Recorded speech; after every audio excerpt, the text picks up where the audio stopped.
اسماء حسنہ کا ذکر اس سے متعلق سورہ اعراف میں بیان کیا. سورہ اعراف میں فرمایا وَلِلَّهِ الْأَسْمَاءُ الْحُسْنَى. اعراف میں آیت نمبر 180 ہے.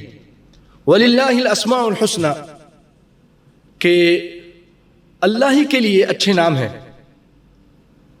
فَادْعُوهُ بِهَا پس تم اللہ کو انہی ناموں کے ساتھ پکارو. یہاں تک تو بہت آسان بات تھی. وَذَرُوا الَّذِينَ يُلْحِدُونَ فِي أَسْمَائِهِ اور چھوڑ دو ان لوگوں کو، یعنی مطلب یہ کہ ان سے تعلقات مت رکھو، ان لوگوں سے میل ملاپ مت رکھو، چھوڑ دو. وَذَرُوا الَّذِينَ يُلْحِدُونَ فِي أَسْمَائِهِ جو اس کے ناموں میں کجی کرتے ہیں یا اس کے ناموں میں کجروی کرتے ہیں. سَيُجْزَوْنَ مَا كَانُوا يَعْمَلُونَ ان کو ضرور ان کے کیے کی سزا ملے گی جو ایسا کرتے ہیں. یلحدون الحاد کرتے ہیں اللہ کے ناموں میں. الحاد کیا چیز ہے؟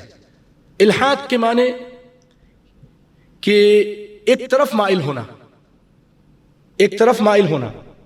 اسی سے لحد ہے.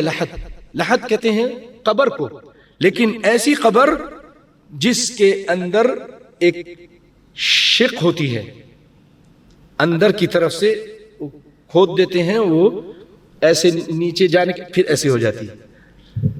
اس قبر کو کہا جاتا ہے جو قبر کے گڑھے کے اندر ایک طرف بنائی جاتی ہے، اس کو لحد.